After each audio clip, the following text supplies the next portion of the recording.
Hi, we're Qruise, and we're creating a machine learning physicist. Norman Vincent Peale said, "Shoot for the moon. Even if you miss, you'll land among the stars." This is what we're doing. In many human endeavors, from technology development to scientific inquiry, the limiting factor is the amount of skilled brain power we can apply to the problem. Our goal at Qruise is to alleviate this bottleneck. This is the decade of machine learning. By 2030, many fields and occupations will be transformed, but the introduction of ML and physics is no exception. But machine learning is a very different speciality than physics or engineering. Experimentalists are not machine learning experts. So the question becomes, who will create and package the relevant machine learning tools so that physicists and engineers developing new devices can employ them as everyday tools? This is why Qruise is building the Machine Learning Physicist, a software to work alongside humans in development labs, helping to accelerate development. Our go-to market is the development of quantum computers and other quantum technology devices, such as quantum sensors. We have a huge amount of experience in this vertical, having worked in it for well over a decade. In other words, we're starting by building machine learning tools to replace ourselves. Scratch your own itch. We take a bottom-up approach. Today, our software is capable of replacing junior lab personnel, for example, a young PhD student. With time, Qruise software will evolve to replace more and more experienced personnel in the lab, using progressively more and more sophisticated machine learning tools. Moving beyond our go-to market of quantum technology, we're energetically pursuing more and more verticals on our journey towards a full-fledged machine learning physicist. The Qruise software is very versatile and can handle multiple technologies and multiple markets. In quantum computers, our software helps accelerate the development process and increase the computational capability of quantum computers by reducing error rates. We also provide a much deeper insight into the shortcomings of current hardware, focusing development efforts towards the next iteration. In MRI, we're helping companies develop novel hyperpolarized contrast materials, opening up new avenues of metabolic imaging. We're also helping optimize imaging pulses so that better images can be produced at lower magnetic fields. In silicon photonics, we're working to quickly calibrate new devices coming off the manufacturing line and to continuously recalibrate devices in situ to maintain peak performance. To better illustrate the workings of the Qruise ML Physicist, let's look at Qruise's go-to market, quantum computer development efforts. More specifically, we'll look at the technology which is currently in the lead, superconducting quantum computers.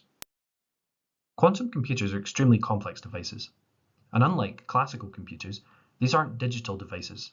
Quantum bits take continuous values, and operations can be almost accurate. Unfortunately, humanity's current capability of manufacturing quantum computers mean every qubit and/or its surroundings are ever so slightly different.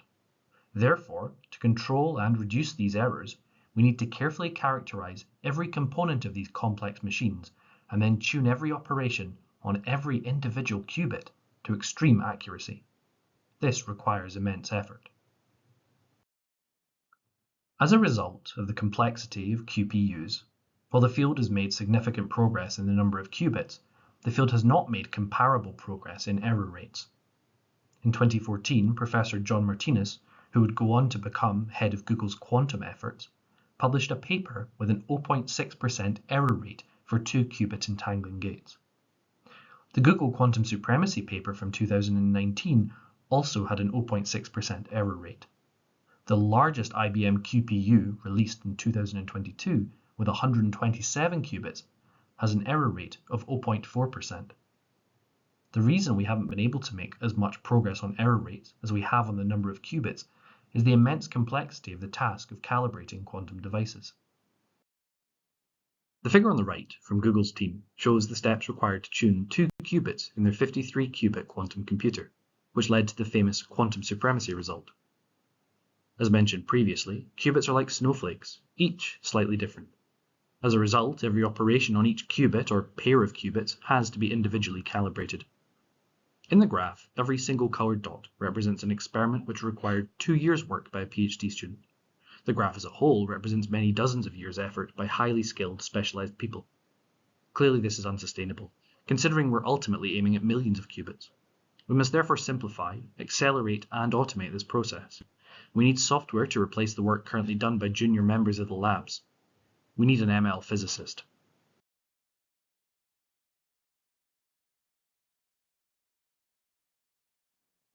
And this is Qruise's goal: to create an ML physicist which will help accelerate and scale development of highly complex, highly sensitive physical devices. We're toolmakers. We create the ML toolset to be used by physicists and engineers in development labs in industry and academia. We help them do their job better and faster. In quantum computation, we accelerate the development process by providing the lab with the equivalent of an endless army of junior physicists working 24/7 to characterize and control the device. This results in not only lower error rates and better performance from the quantum device, but more importantly, a deep insight into the sources of the residual errors, an understanding of what needs to be changed in the hardware to improve the performance of the next generation. Our system's already capable of handling all quantum computation hardware platforms, as well as quantum sensors, MRI, and more. Getting concrete, this is the core Qruise software architecture. We begin with the device being developed, in this case, a quantum computer. The first step is to create an initial digital twin of the physical device. The Qruise digital twin is, to our knowledge, the most sophisticated and detailed simulation available for the underlying physics of quantum computers, including not only the quantum components, but a detailed simulation of the surrounding control electronics, and lasers, for example. Anything and everything which can affect the device's performance and error rates. We should emphasize that the digital twin is not implemented using a tangle of neural networks. Rather, it's a highly detailed physical simulation, including the relevant differential equations and other mathematical constructs required to model the system in question. This is a white box, fully understandable digital twin.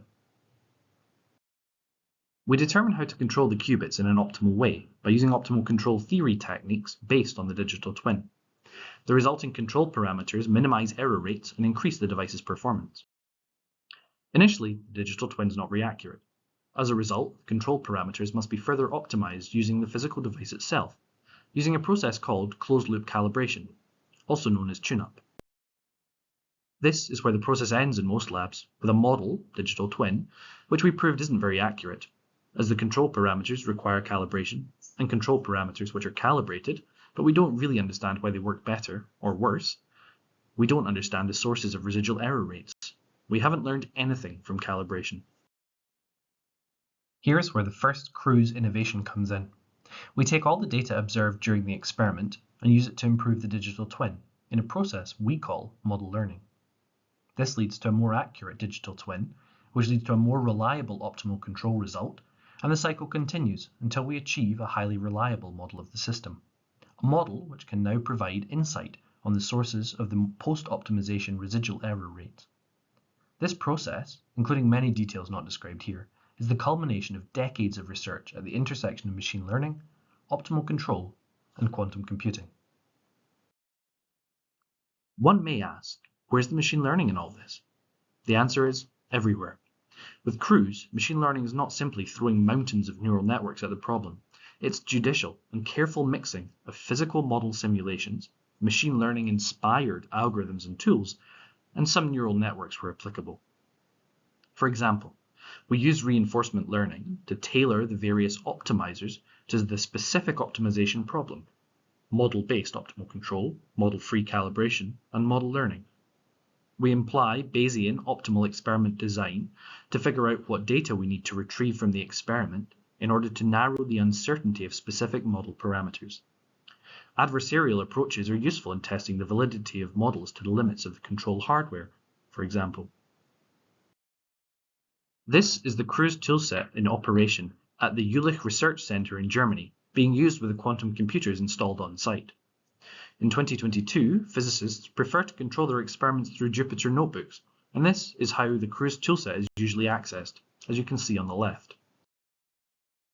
The Qruise software also provides a dashboard, allowing experimentalists to monitor the devices. We allow virtual devices, simulated via the digital twin, to interact with the physicist's software in the same way as the real hardware. We provide automated recalibration, integration with OEM and custom control electronics, and more.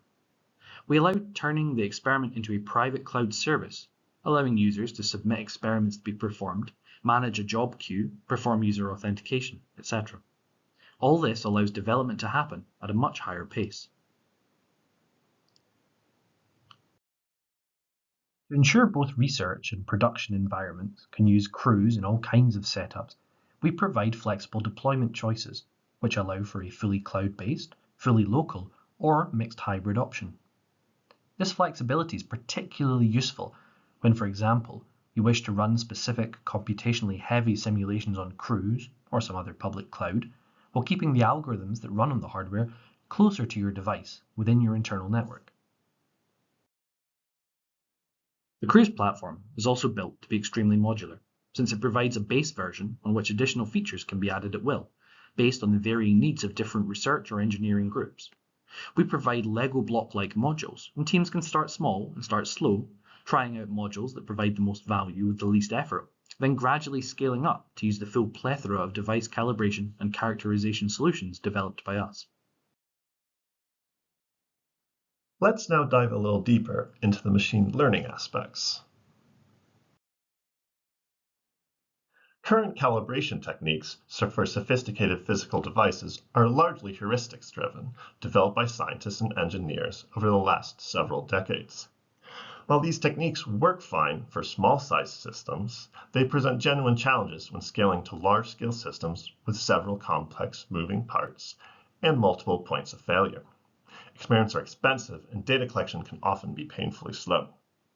This necessitates the development of calibration and characterization techniques rooted in information theory and statistical learning.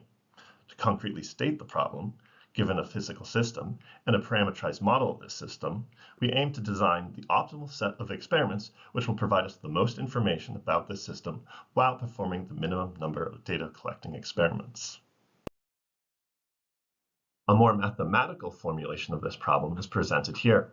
Using standard Bayesian updating, every experiment allows us to calculate a posterior version of model f of theta, where the controls are indicated by psi. Since we have a model of the system dynamics, we can calculate what the posterior will be for any pair of theta and psi. We then define a measure of information about the system, example, the entropy or the standard deviation of our model parameters, and the information gain is then a measure of how much extra information an experiment can provide. Since we have a range of possible models, we must marginalize over the model parameters, or simply put, we calculate the expected value of the information gain over all possible model parameters. Once we have the expected information gain, we can essentially optimize the controls to maximize this figure of merit. This all sounds nice and dandy, but as you might be clear to some of you, involves calculating nasty integrals that are typically computationally intractable and have often been the key reason preventing large-scale adoption of Bayesian experimental design. Recent developments have, however, shown that a reinforcement learning agent could be of use here, helping us to design a policy for generating optimal experiments by pre-training the agent on a simulation of the system. This ensures that the experiments we perform are always optimal for the model parameters we wish to learn.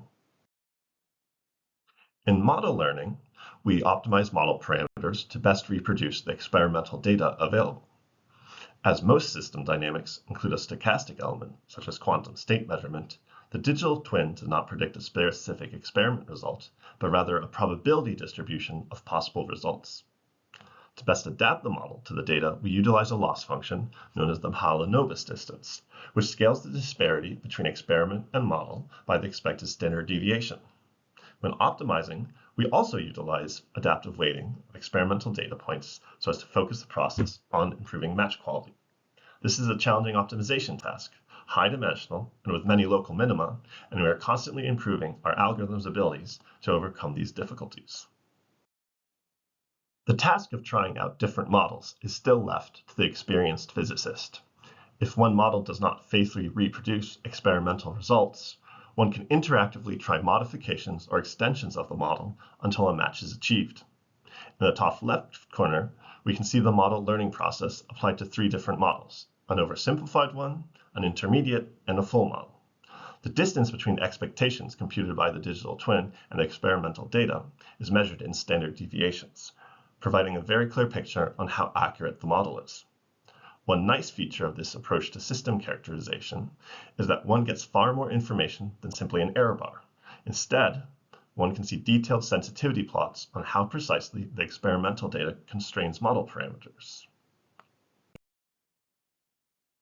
An additional feature that is greatly useful for design and development teams is the possibility to create error budgets and what-if studies by simulating the effects of different imperfections and noise sources on the essential figures of merit.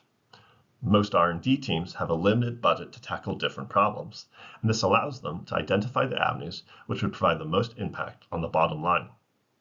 A related task is that of co-design, where the development of the physical system is co-optimized with the relevant operations to be performed on it, thus producing designs with the optimal trade-offs which ensure maximum fidelity in operations of interest. The Qruise tools provide a variety of techniques for both gradient-based and gradient-free methods for functions with difficult landscapes and a large number of parameters. In practical situations, optimization steps can often be a bottleneck in the calibration process. We are developing reinforcement learning-based optimizers that are trained on a large subset of relevant physical systems and have essentially developed heuristics for better navigating tricky landscapes unique to the problem at hand. Such learned optimizers can greatly accelerate the optimization process by ensuring the fewest number of iterations when navigating familiar landscapes. Thank you for listening, and please visit Qruise.com for further details about the Qruise ML Physicist.